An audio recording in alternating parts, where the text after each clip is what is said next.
Just unmuting for you so you know.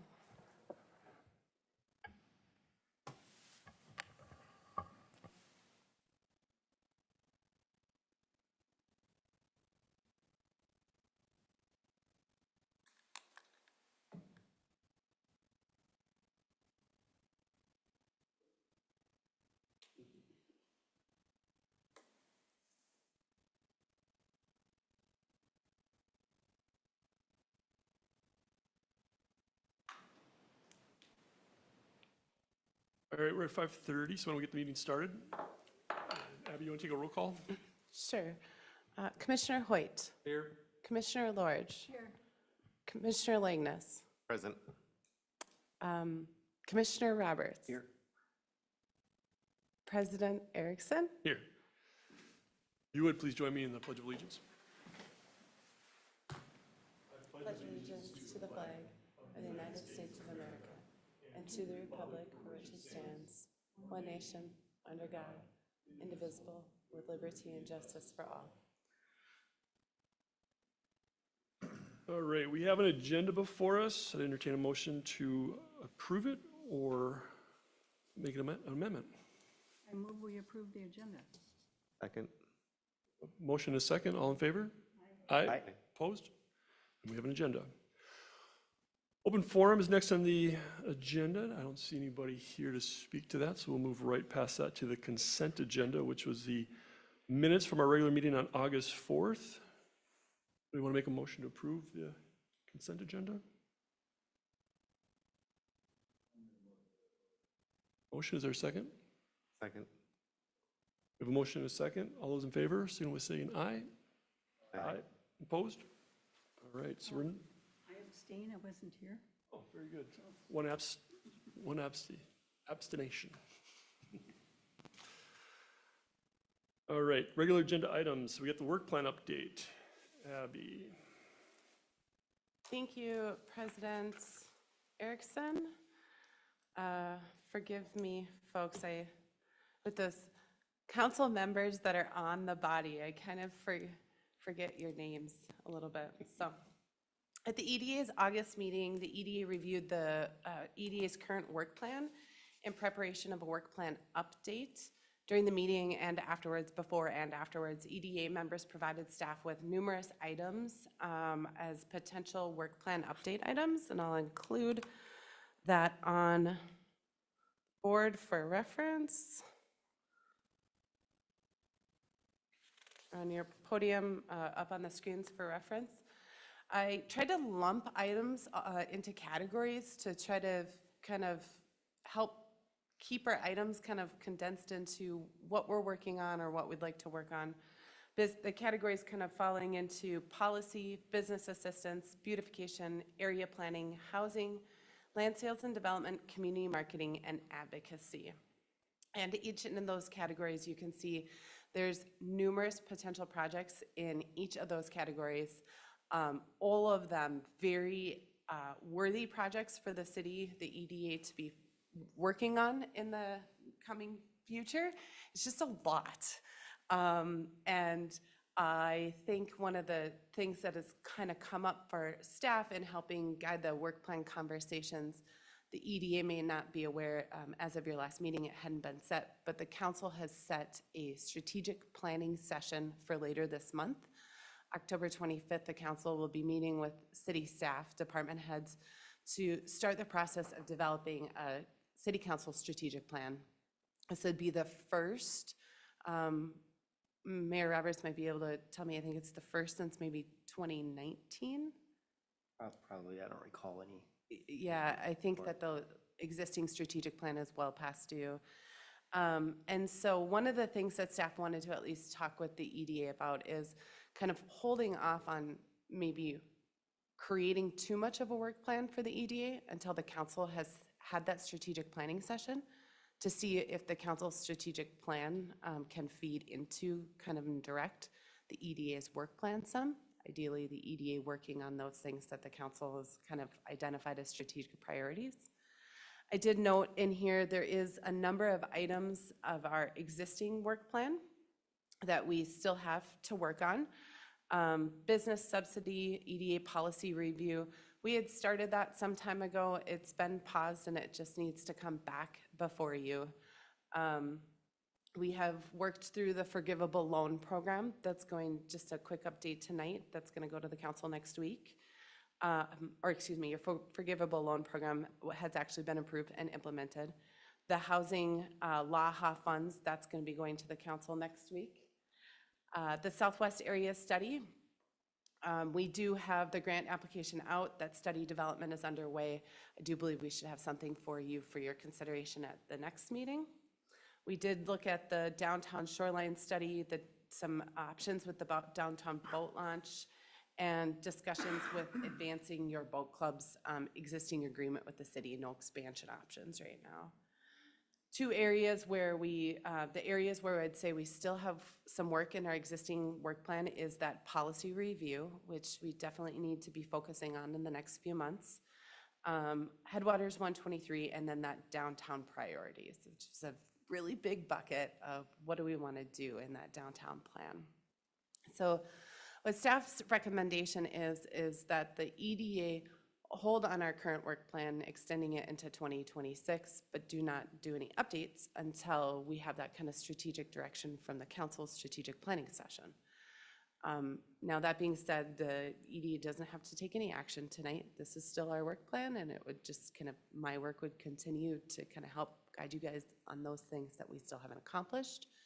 But certainly bringing back before you exactly what we said we were going to talk about is all the things the EDA does want to work on and how that works into an EDA updated work plan. All right, thank you, Abby. Questions from the commission?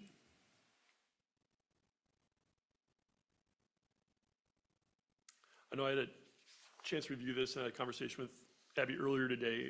My inclination, while I can appreciate this long list of worthy projects, some of which, are represented in our current work plan, some of which, have been talked about for a while. I hesitate to just carte blanche push forward our current work plan and rubber stamp it for the next year, in part because some of it's accomplished, number one. Number two, some of it's not even germane, like the idea of supporting the 123 as a Minnesota technology corridor. Right? So, there's just some things in the current work plan that are no longer relevant, as I understand it. So my preference would be to not take, any significant action tonight on this, wait for the council event later this month, see what comes out of that. Maybe at the end of the day, i.e. the end of the year, we end up just making minor modifications to this work plan for another 12 months, knowing that there is a certain level of, capacity issues as well from a staff standpoint, but I guess that's, as I kind of looked at this and had a chance to have a conversation with Abby where I'm leaning. I agree. Yeah, I guess my thought is, I don't know if, I think, well, with two council members being on the EDA, I think that this board, I would hope, has a pretty good idea that we're, pro-development or whatever. So if it is downtown stuff, it is, I hate the word business subsidy, but if it is TIF 123, I think the council's desire is that the EDA is willing to do whatever there to kind of spur some of this development on. And so that, and with knowing that potentially here before the end of the year, there will be a project that will come forward likely for the EDA to just get an update and look at and give some direction to the council. I think,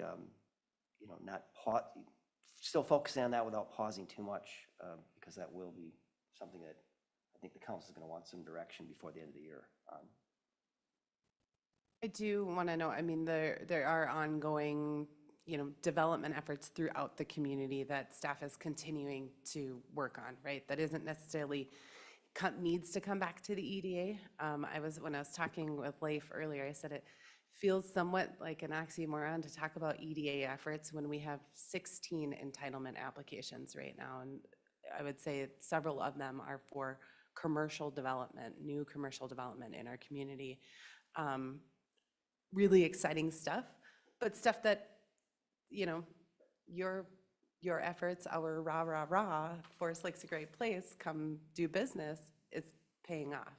So it's not that staff isn't necessarily doing proactive economic development, it's just some of this project-specific stuff has to get back burning just slightly. I do agree with you, Blake. It's easier just to call you Blake than to remember what your first, are you mayor here, are you counselor? I don't know. That yes, there's stuff that's happening throughout that may come back to you, and it's not like staff's not picking up the phone, sitting down a meeting with people. Those sorts of things are happening. It's just new initiatives, things, entryway monuments and things like that, use of fund balance, like maybe not move forward quite yet with these things, because we do have quite a bit of development actually happening, which is really exciting. Question regarding Yeah. that, is it just any updates that we should be aware of in regards to that, or just when they come to this committee at one of our meetings too? No, it's always been my goal to have to you quarterly development updates. So for members that don't know, we've been down a planner, our only other staff position, down a building official, and down what would be our planning manager. We filled that position within the planning manager within the last 3 weeks. We've been hiring for a planner, and we have made an offer on a building official. And so part of a lot of this is just kind of keeping up on that reporting has, frankly, it's not excusable, but I don't have the time. I physically can't get those reports to you. But those are things that I think we can, if you've been following the councils, I think everybody in the city that has a city email, the Friday updates, really trying hard to push out there some of that stuff that's coming through Planning Commission, Park Commission, Council. So you see some of those activities happening. About the 123 project Well, that's plan or something that's, the next agenda item is, Oh, I'm do sorry. do we want to put out an RFP for that? So, which would fall under goal 3B, right? Okay. Yeah. So, I mean, so great conversation, other thoughts or questions? So I don't necessarily need a motion.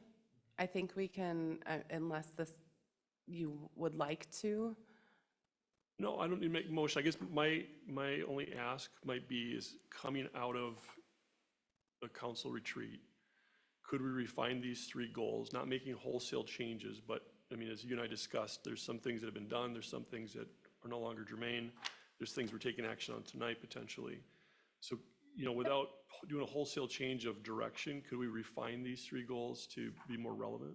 Yeah, I definitely think so. And I think part of this, I do intend to bring this larger abbreviated version to the council to kind of just show all of the things that this EDA is interested in working on. I think one of the things that I definitely want to have a conversation with the council on is what does the council see as the best role for the EDA? The EDA's mission has really been to spur business and support business, right? And we're doing that, but in a lot of different ways. Some things really well aligned, some things don't. And I think getting the council's take on where should we focus our efforts can really help us then in kind of fine tuning an updated work plan.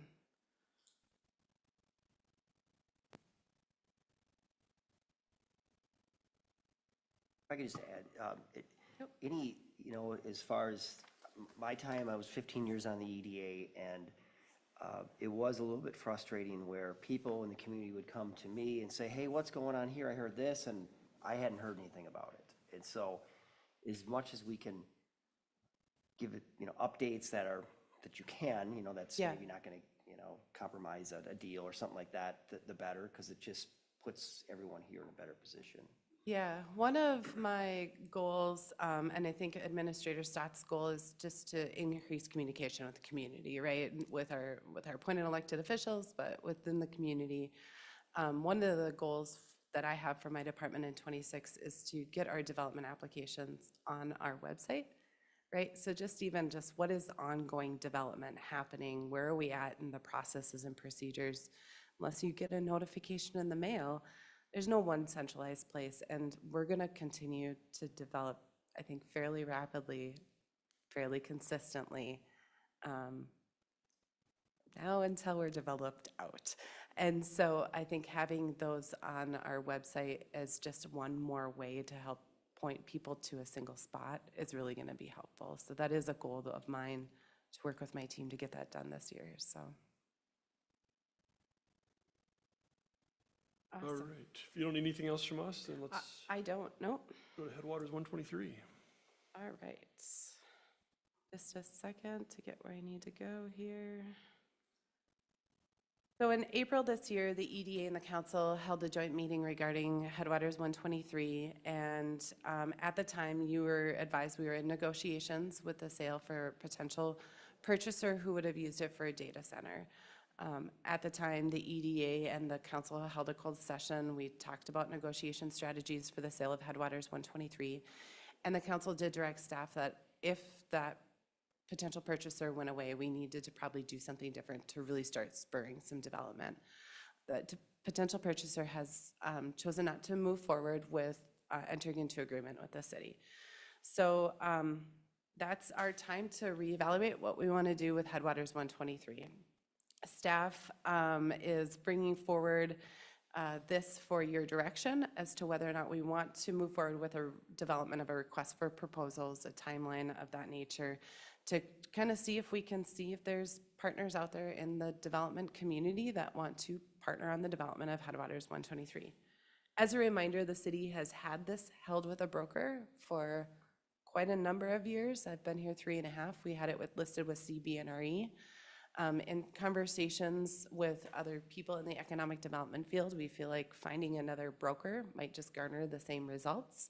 Kind of they'll wait for somebody to come to us, whereas an RFP gives the opportunity for us to go to the development community and say, hey, is anyone interested at this time in this property?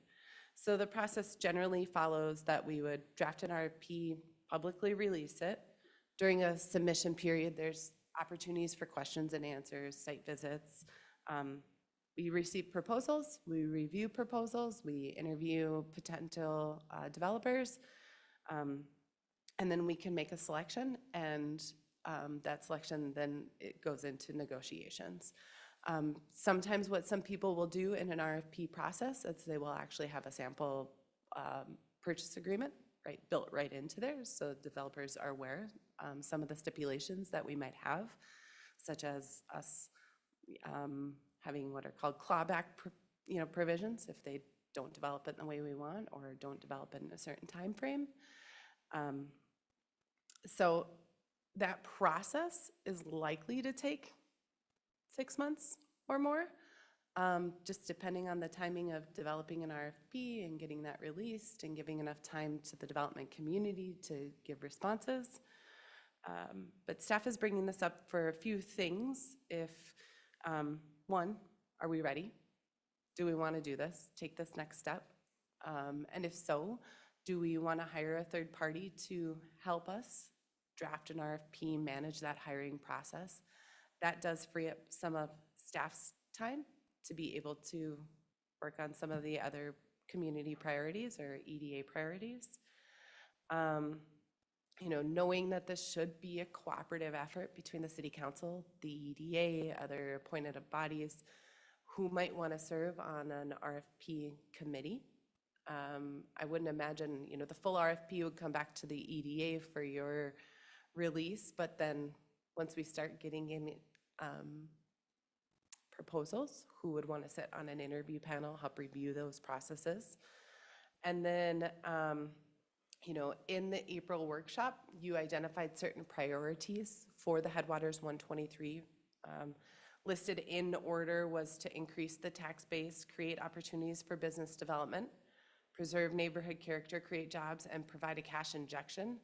And so, aside from those things, are there any specific things the EDA would want that RFP to focus on?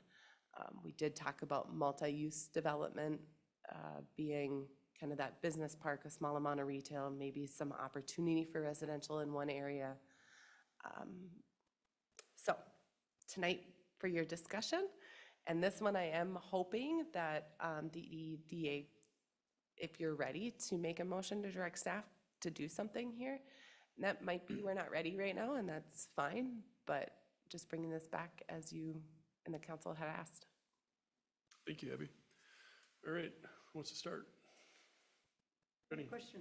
Yeah. So if we hired a person to help handle this, would the wages come out of the EDA funds then? It would, depending on the structure, it could potentially be that they, yes, it would end up probably being, it probably would be at a EDA. We could talk with the council about whether or not that's a cost share. The property is owned by the city. The EDA has been kind of the marketing and negotiation arm. And usually the council will transfer the land to the EDA up before the sale. So it could be that the council would be willing to consider utilizing some general fund levy dollars. I'll be honest, I haven't gone out to the,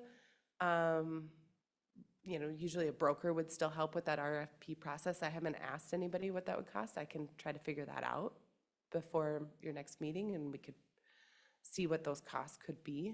But yes, I think those would be EDA dollars. Contract up with, Yep. They do have, CBRE does have an education institutional wing that does do just exactly this. Not only will they help you draft the RFP, but they put it out in the development community. That would be probably one firm I would look to, is just ask them of how they could help us with this process if we wanted to have this managed by a third party. Obviously, staff is helping manage it, but a lot of the legwork that consultant could help with.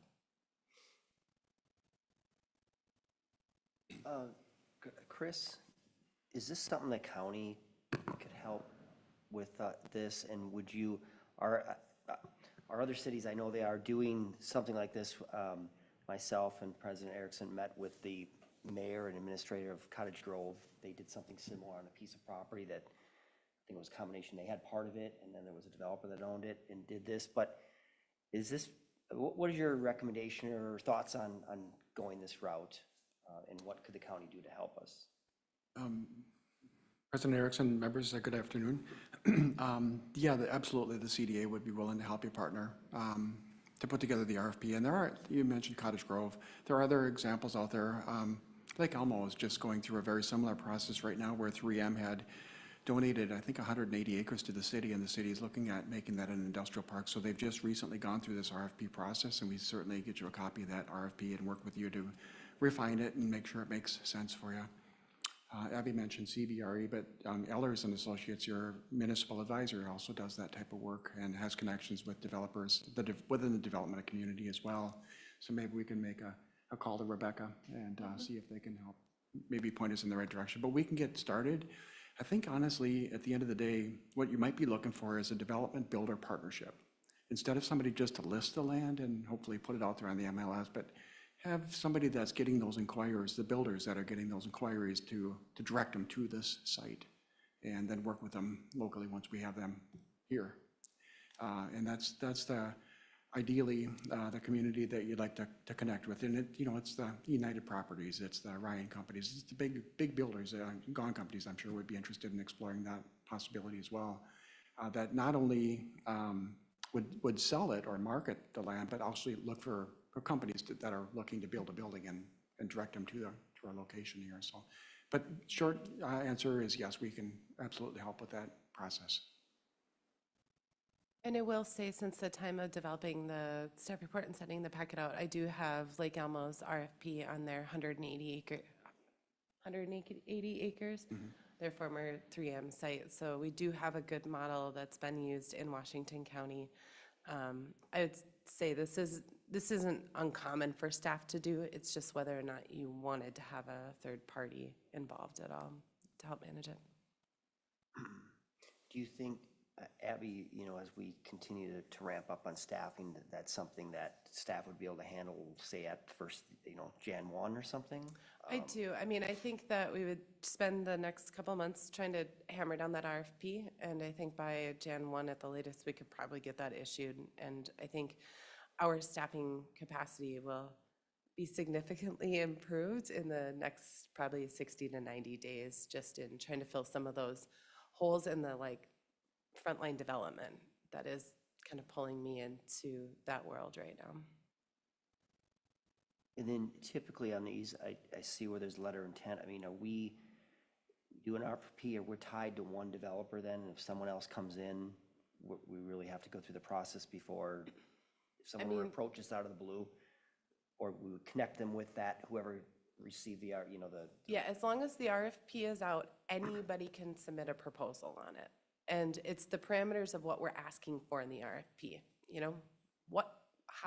What can you offer to make this the best partnership for you and us, right? That's ultimately, what are the roles of the developer and the roles of the city? What's gonna be the costs or the revenue share out of land sales? Those sorts of things are all outlined in their proposal. As long as that proposal window is open, anybody can submit on it. But after the proposal window closes, we really shouldn't be entertaining any offers or anything until we've gone through an entire RFP process. It could be through the RFP process we find nobody wants to develop it right now. We could just be too far out still. I don't think that's the case. I really don't. But we won't know until we kind of go out, I think, proactively to the development community. If it comes down to we select somebody and we enter into legal agreements, then no, we would have to direct future businesses, other developers, builders to that party. Whoever we accepted, Yeah. whoever, yeah, we. Yeah. Two comments. One on, when you said we may be too far out. Brainerd EDA I know. has radio ads that are quite effective. When I first heard it, I thought, man, if I had a business, I'd entertain going to Brainerd and get out of town here. Yeah. And they have shovel-ready sites, and it's all right there in like a 15-second ad on the radio. Yeah. Yeah, I don't Pretty think, far out. I We're don't think closer. that we are that far out. I think that there's a difference between us and Brainerd. Brainerd is out. That's a whole different like quality of life, a different lifestyle, right? I think that we are going to, what did I say earlier? We're gonna grow gangbusters pretty consistently from now until us being developed out. I don't think that we're too far out. Comment.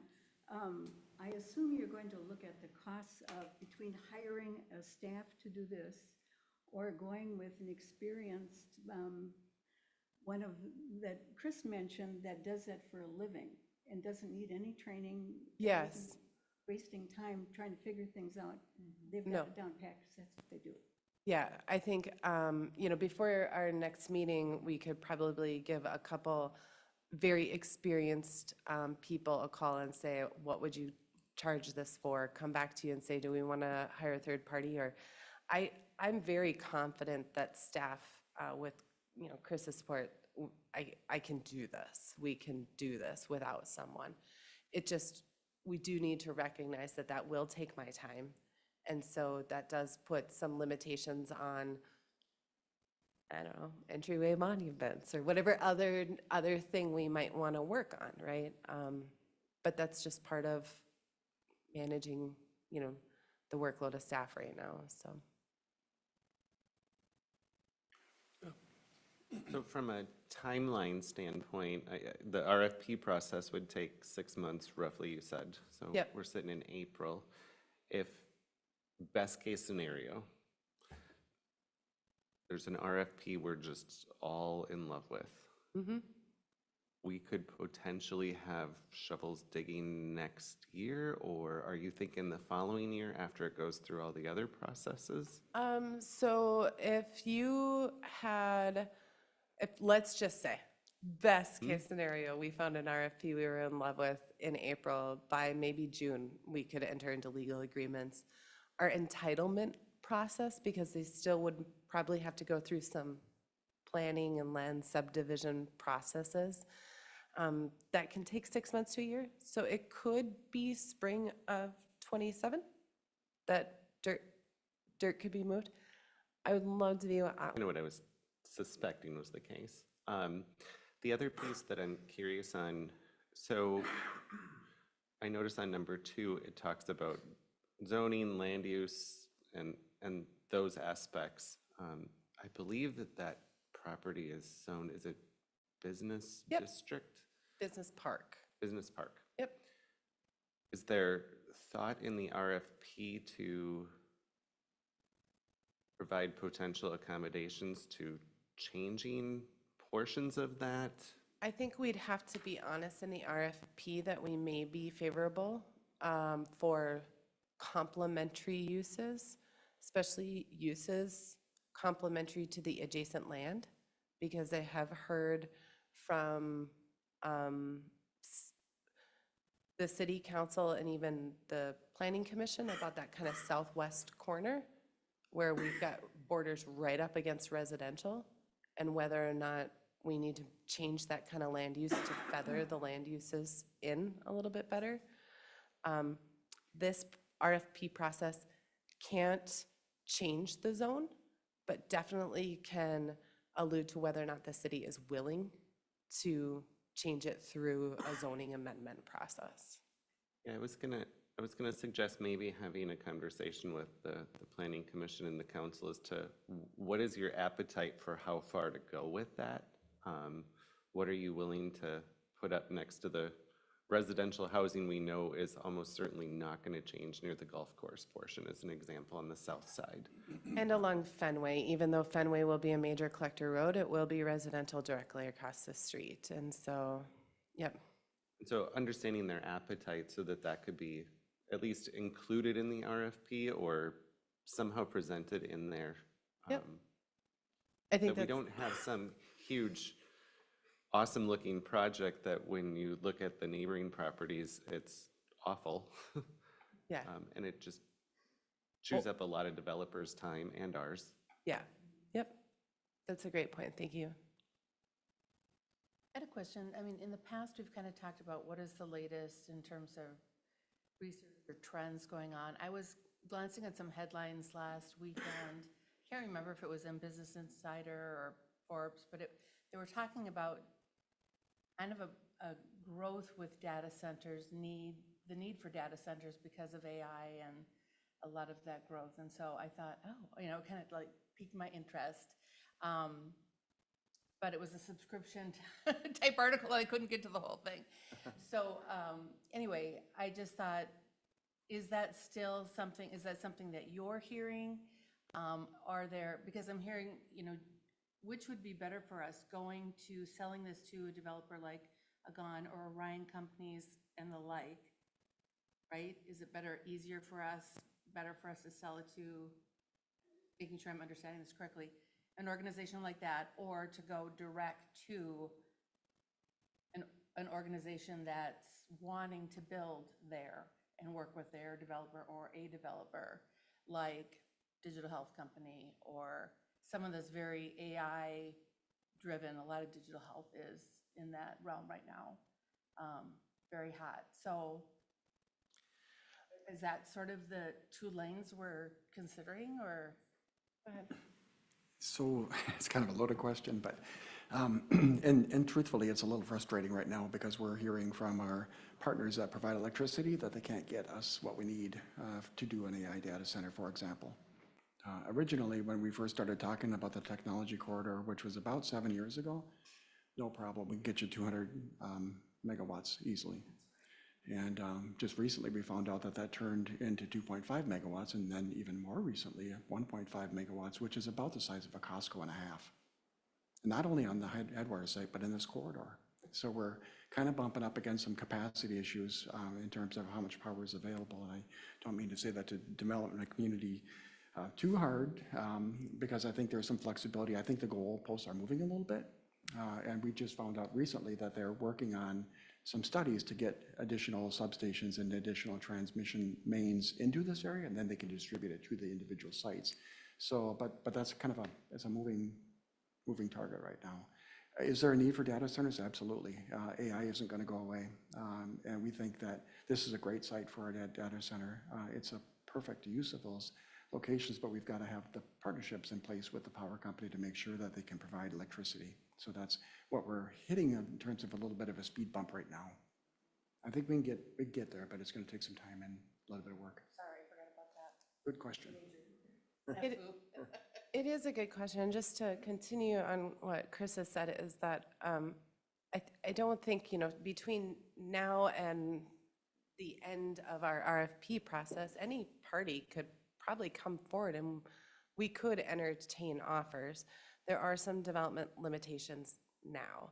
And those are the things that I think that in finding a development partner that is aware of them, but can also help plan out the development of the site so that the site can develop as the infrastructure is built, is going to maybe be more beneficial and maybe get us something there sooner. Right. And then built it as we get that infrastructure there, so.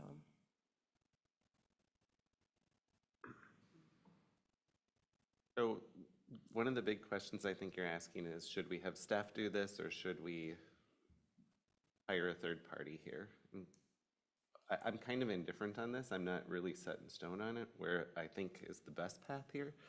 But what I think might be really good information to have to make that decision is understanding what's going to come back from that council meeting that's going to happen, where we know what their priorities are and we can really see what your timeline is for the next year.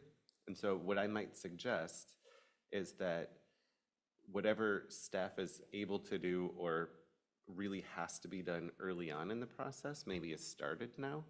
And once that work plan comes back, if we know that we're going to have some very strong priorities for you and your team, that we then hire that third party at that point.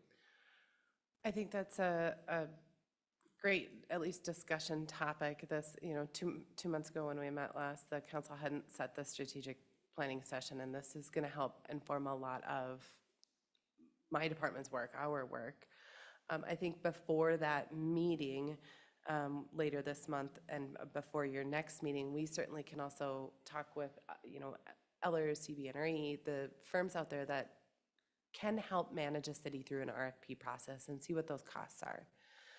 We can work together on a little bit of a timeline and some parameters for what this RFP would be so that then at least at the next meeting in November, we can at least have the conversation of what we've been hearing from the council. That strategic plan won't be set yet, but what we're kind of hearing from the council is strategic direction and whether or not my capacity, my team's capacity will be there. I do think that strategic plans are, shorter term than long-range plans. So nothing maybe that is going to be so pressing in like the first 3 to 6 months.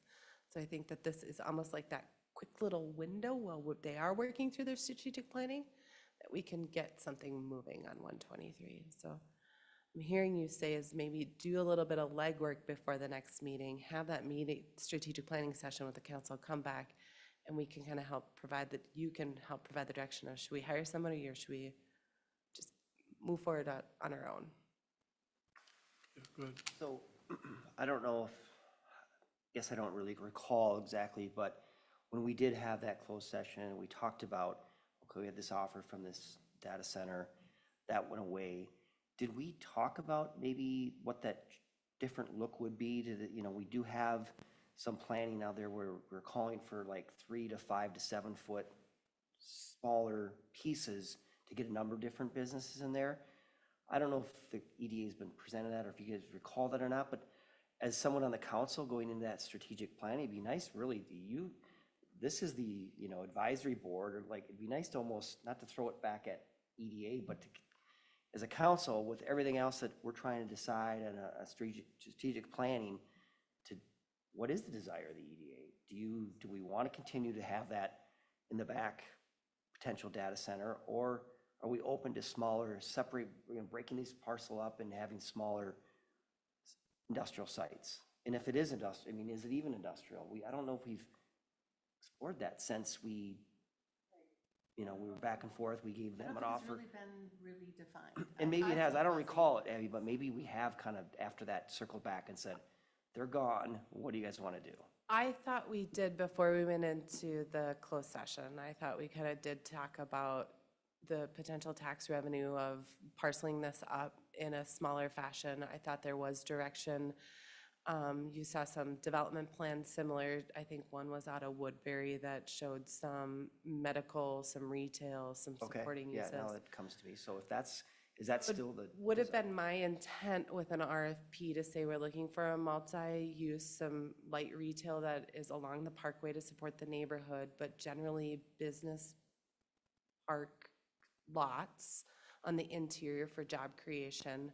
Maybe that residential along the side. I would use our existing site plans that were developed, those concept plans, not only the one that was developed by the EDA just a few years ago, but one that was developed, I want to say, in maybe like 2015, 16, a small area plan.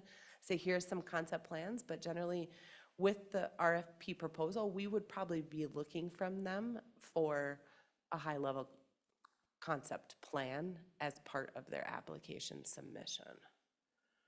That is still the desire of this board, do you think, is to Well, go that direction? Yeah, I think part two here is to, do we want to do a collaborative effort with other members from other commissions and to really guide that RFP creation? So I guess I'm curious, is there anybody, that wants to definitely potentially be considered for that? I'll jump at once. I think it would be good to have non-council members on there just to get more perspective on it, if that's what the, It's good to have that vision, and then also, because it's kind of in the same area, I don't know where the slash potential collaboration, I know that's a separate plot of land, I don't know what happened to that. I don't know that there's been in the most recent past, we have not heard from the school district that they would want to continue to partner to find land I think down it's there. like an overall vision, and that was something that we talked about at that closed session or our discussion during that evening. No, to that, whoever it was that had an offer on the table, was that we want to have a vision with the look and feel, and that it makes sense, and we have a cohesive about our community. I mean, I would just like to have, like, sort of like Blake was saying, Mayor Roberts, sorry, having a vision or a layout, even if it's that Woodbury example. So if people came and asked, what are we doing over there? Or just having some of those things that we can refer to it as a, so we can plan now. And maybe it's just having those documents available.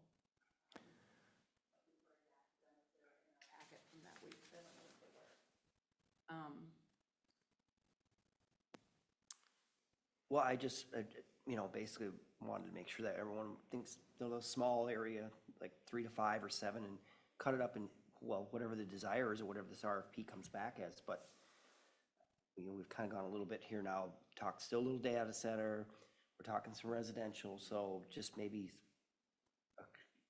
like a clear idea of what maybe we want, or clear as possible, so that when we go into this strategic plan on the 25th, the council hears from the EDA where their vision is, where they think it should go. Maybe I'm putting that in a bad, it's coming up pretty quick, but be nice to hear that, and strongly or not, or. Sure, and forgive me, I thought during our work session we did, and I know that was kind of tricky because we talked about the goal for Headwaters 123. We talked about, do we want to see this, do we want to see that, and then we went into a closed session, right? And I had really thought that the direction was, if the data center goes away, that we would be looking at some sort of multi-use. We'd be taking those old concept plans, taking the Headwaters Village neighborhood across the street, and throwing those together and kind of saying, development community, show us what you can give us to finish off this parkway. If we want to be doing some roundtable, some design stuff beforehand, we certainly can. You're right, that probably, It's a lot of meetings, Abby, so. There's a lot of meetings. I don't know how I remember, and sometimes I second guess myself if I Yeah, no, actually I am think- remembering it correctly. Yeah, I think you are. I remember that we did look at proposed lots, breaking it up. Yep. And keeping in mind that there was a major sewer line or whatever Yep. going through. And so it was after that, we talked about not having trucks coming by Headwaters. Yep, So I thought we okay. kind of refined what we were looking for. I thought so as well. We probably didn't document it. That's okay. So, Abby, yeah, I do remember, I was not at that session, but when we did the SWOT analysis with Chris, that's when because in my time here, it was always the big lots, right? And so then when we did the SWOT analysis, then we did see the images. That was when I first saw the smaller parcels, and that's when the conversation began, in my mind anyway. I'm okay with smaller lots and changes in zoning and even some residential use perhaps on the property. What I will say is I would give great preference on any RFP that comes back that has strong business use and strong tax value coming out of that. And I think some of us can go really far back to when, like, this land effectively originated from what was Forest Lake Township land that they had bought from the airport property, and that shifted through a lot of pieces. And so the long-term plan, even the vision, I mean, this goes back like more than 20 years ago, was that this would be property that could support the community both via jobs as well as a tax base. And as soon as, and I know the public always gets excited when residential comes in because they think that's going to bring tax base, and it's completely opposite and untrue. Residential pulls in, we'll say, it's a 1 to, I think, 125 ratio, whereas a business is about 25 to 1, so, or 0.25 to 1. So the dollar, and there's certainly some exceptions, you know, your bars and stuff like that that use our police services, but we should really give great preference to any sort of type of business. And I'm not saying put a heavy industrial, you know, asphalt plant down there next to residential, but any sort of business use that we can get in here would be greatly ideal. And I would even say, I'm willing to wait a few more years. I've been sitting around these meetings for a couple decades. I can wait a little bit longer until that right time comes for the right project. yeah. There's not a whole lot of 100+ acre properties in Forest Lake that could theoretically be developed. No, I will say, if we wanted to sell it for residential, I could have sold it yesterday, hands down. And I think now the question that I'm just bringing to you is now the time to go ask the development community if anybody wants to give us a proposal. Just because we go through that process doesn't mean we'd have to select any of them. And certainly the RFP would emphasize our priorities, and we don't have to select something that doesn't meet our goals. I think we learned that going through this last negotiation process too, is if we're gonna sell to one user and it's going to be one big box, well, we want a big bag of money, right? Because But it's one big risk. because it's one big risk. But this is, you know, a lot, when we start to really think in economic development terms of the long-term impacts, those future jobs, those future tax base. And it takes some planning and it'll take some time developing it out.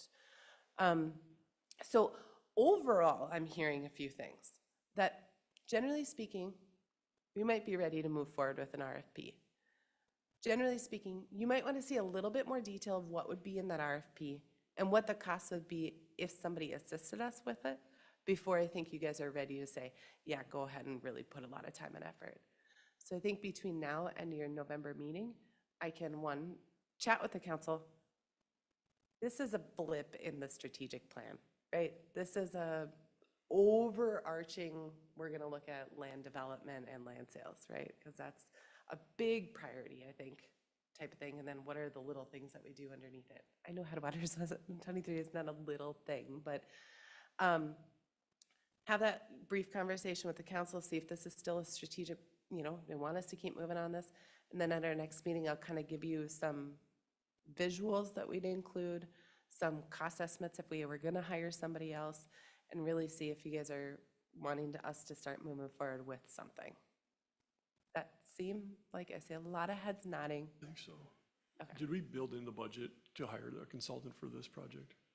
We have it built into the 26 budget to do a project without necessarily having decided what that project is. We had the Southwest area study that some of the funds might creep into 26, but I imagine it would be done in, my vision is we'll be done with that project in 25 and just be using $25. But we did not necessarily dedicate like a project to use our kind of consulting dollars for. So there could be some funding available. I don't know if this is one of the things that pre-development finance fund would help cover, but pre-development finance fund with the county could also help us cover some of those consulting fees for the RFP process. Sounds good. Well, great discussion. Do you need anything more from us in terms of a specific motion or anything? I don't. In fact, I put both of these on the regular agenda for action, but really they were kind of discussion direction more than anything, so. Your item on here regarding a committee formation, We don't need one right yet. we can, that was my question. We can wait until, I think we can wait, because I think the idea of the committee really would be, once the RFP goes out, and if we're gonna do interviews and selection of things, that's when we would really want some bodies from council, EDA, planning commission to be involved, so. Would you want bodies involved in the front end just to get people's, I think I'm just gonna bring it back to this body as a whole, okay. because this would be your RFP process, whether or not you're gonna fund it or not. I think this would end up being managed by the EDA. This is really an EDA function. We're going out, we're finding development partners to develop and potentially sell city land. So. Thank you. All right, next item is discussion, and no, you just did that. So we'll go to updates. Abby. I wanted to provide you all with an update. The earlier this year, a few years ago, the city elected to help support Midco in their border-to-border grant application. The border-to-border grant application was intended to help provide a large portion of Forest Lake with Midco's broadband services that were either underserviced or had no service in the community for broadband services. This is something we learned during the pandemic, that there was a large portion of the community that was just underserved in internet capacity. Their project has been completed. The council has given them the commitment of the $50,000, but I wanted to at least just make the EDA aware that the project was completed, and there's now a significant portion of the city that is serviced by Midco's broadband service. If I remember right, and I'd have to just go back through my notes, it was something like 250 properties that became eligible, and I think there's maybe about 10 or 12 of them that were businesses as well. And so not necessarily advocating for any specific business, but showing that Midco's been making investments in the community to help improve quality of life throughout the areas that were underserved. This isn't just a brief update. Do you have any questions? No? Moving right along, if you don't mind, Chair. The last week, or last meeting, we talked about commissioner expirations. I did double check. We had talked about the concern that we have 4 of the 7 members' terms would be up at the end of this year. One of them is President Erickson, who is an annual appointment because our body is made up of 5 at-large members, the mayor, and 1 counselor. So though the mayor will stay through his term, but the 1 counselor is up for reappointment each year. So that's then leads us just to 3 people turning over. Now, I think there was concern that that's almost a quorum turning over. We can't change that, but we do have to look at our bylaws and our governing documents in the next, probably first quarter of, between now and the first quarter of 2026. And so I think we can reestablish a process to get those staggered out a little bit better. But it did confirm Commissioners Lorge, Grindal, and Wright's terms will be up this year. And so just having that conversation again of willingness to continue to serve.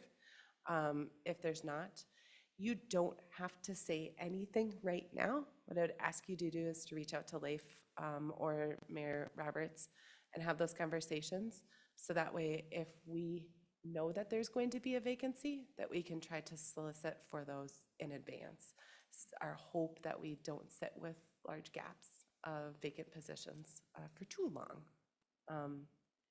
So not necessarily need discussion, just reach out to Leif or Blake if you want to chat about that. Thank you. Local affordable housing aid update provided you guys with, I think last fall we talked about, we have new sales tax revenue dollars to go for local affordable housing initiatives. The EDA, Planning Commission, and Council all agreed we wanted to focus using our dollars on helping our homeowners rehabilitate their homes if they are making between 80 and 110% AMI. That would be our first priority. Second priority is to rehab rental properties in that same income threshold. So we have found a partner. Washington County CDA has existing programs and has created a new program to help homeowners, renters with exactly what we're looking for.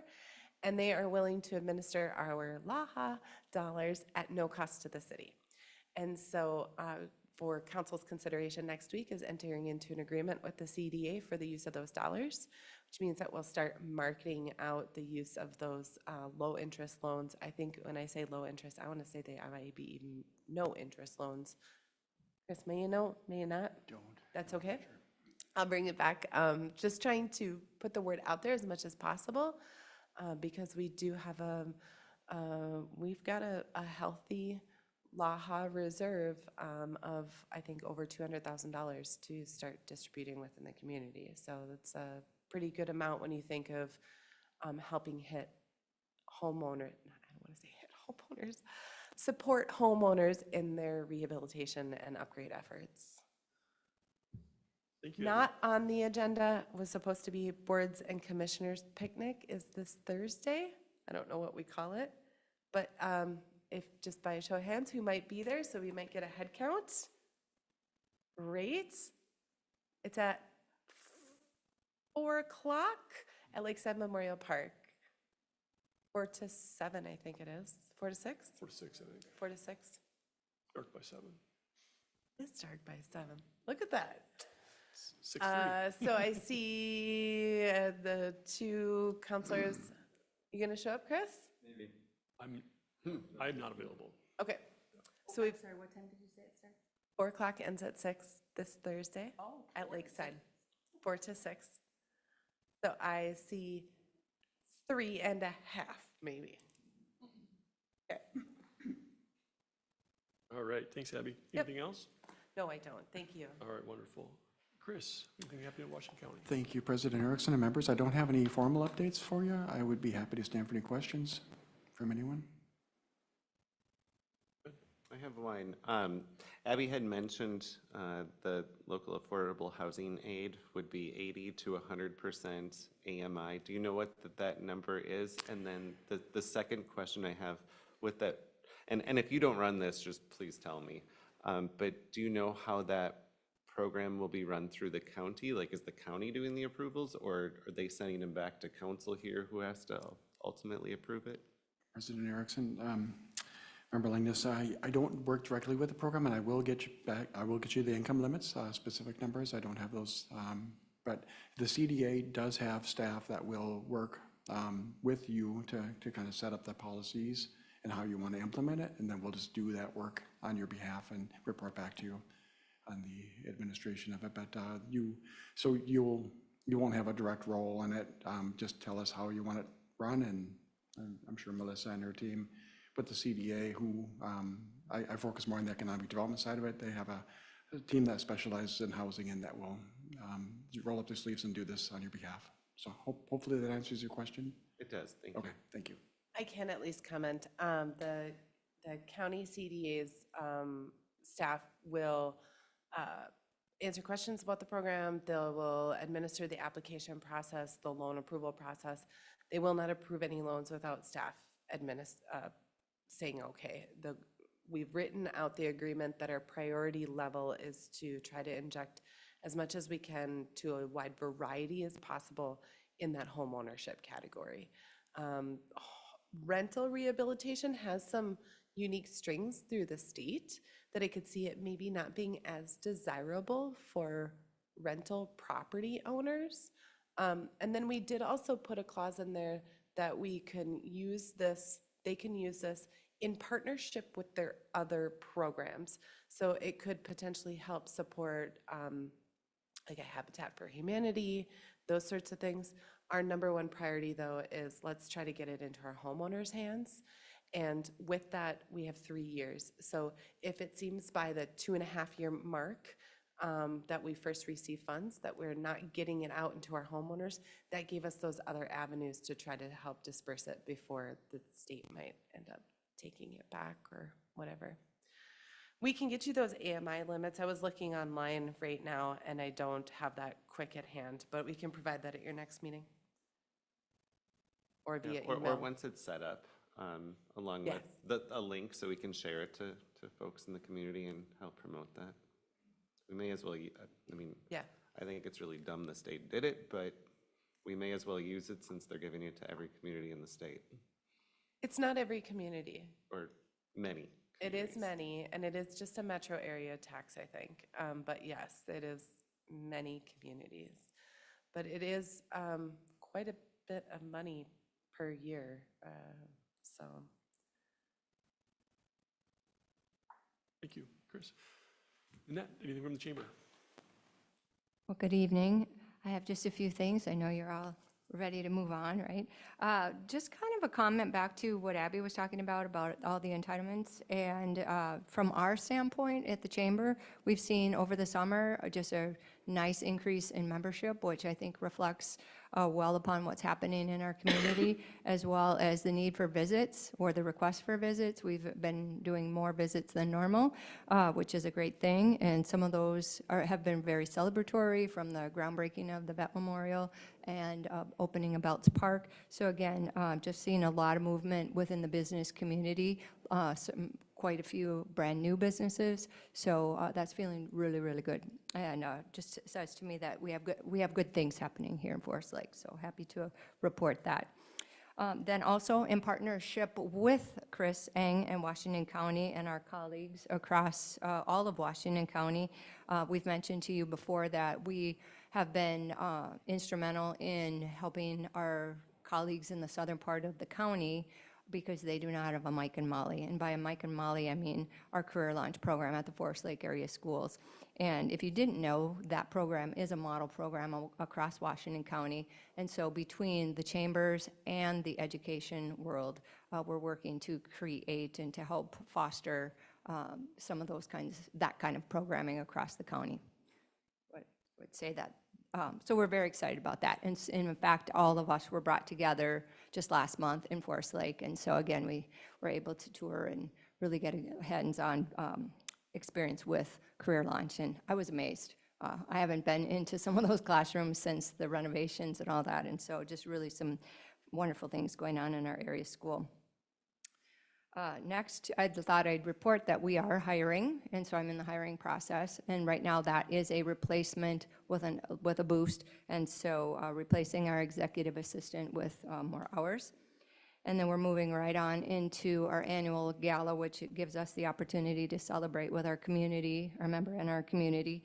And so, in case you're wondering, it's November 6th, and so working diligently on that.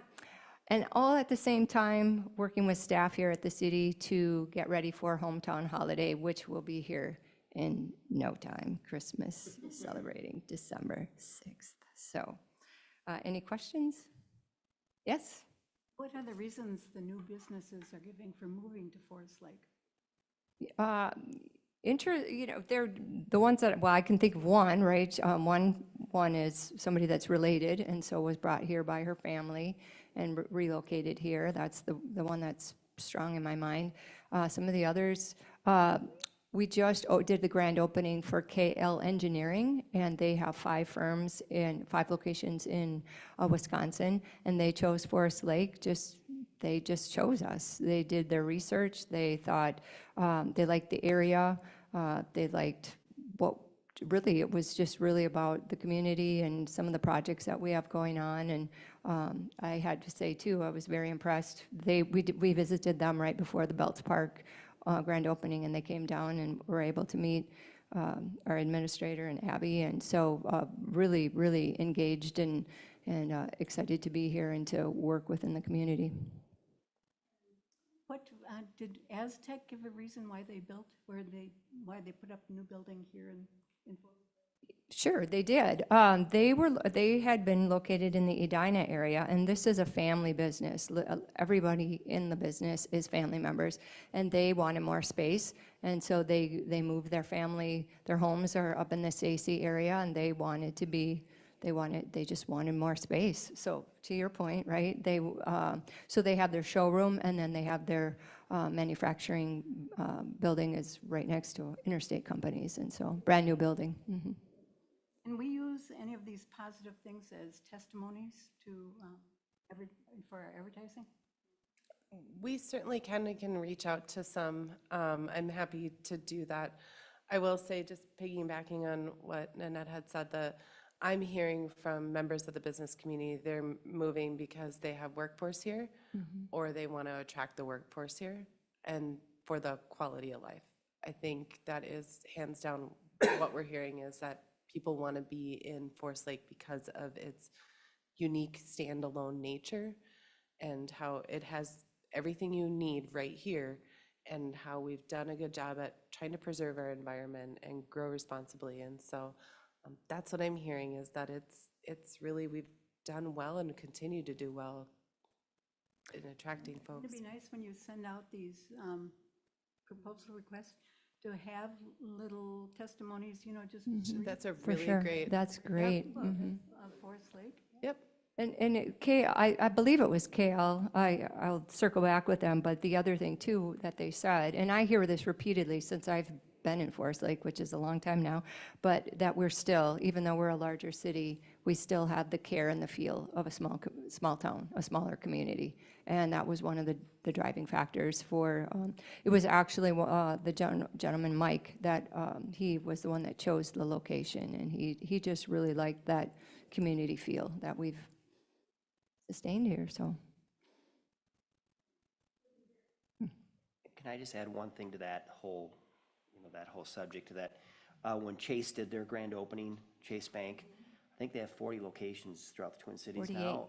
How many? 48 across and- the country. And that general manager or the regional manager just said that they'd never seen such a turnout for a grand opening of community members and business owners. And so that says a lot when you have someone who's been in 48 communities. So that was a real proud moment and a testament to the chamber and the members. Hearing more and more, noticed, Yeah. so it's a good motivation to just keep up. And this was the gentleman that actually goes around. We were the 48th location, and he's the one that goes and opens all the locations, and he was quite impressed. I was even thinking of that for Arts in the Park this year, the one who had never been to Minnesota before, and he was like, "This is so incredible, look at the lights, look at, this is so great." Just right in the middle of town there. Like it's kind of, I always think like it's a little Mayberry Lane sometimes, I just look around and go, this is kind of cool, to have someone else come in from out of town sometimes and they don't see some of the things that those of us that have been here for a long time, is, oh, that eyesore, gosh, but they see the, the things that do make it, you can walk over here or to here and get, whatever, and we do have pretty much everything that you would need close, and we're also close to the cities, But we're far enough removed, yeah. Well, and you Not brought, right, but you brought up Arts in the Park. That, this year more than ever as well, we met people there that were brand new to the area. That's another, met a new member, newly moved here, met her at Arts in the Park. And so we had all throughout the summer, just folks that stopped by the booth and engaged with us, and they were new to the area. Either they had just moved here or they moved their business here, much more so than in the past. One last thing, just a thank you to the chamber and kudos to you for your ambassadors, because those are the ones turning out for the ribbon cutting. And it seems to be growing in the photos, and more ambassadors. It's great to see. Thank you. Leif, can I just state, I did find the low end, the 80% area median income in Washington County. So that would be serving households of a family of 4 making $104,200. That's the low end for a family of 4. So. Thank you. Excellent. Any other updates from the body? All right, hearing none, I'll entertain a motion to adjourn. So moved. Second? I'll second. All those in favor, signal by saying aye. Aye. Opposed? We're adjourned.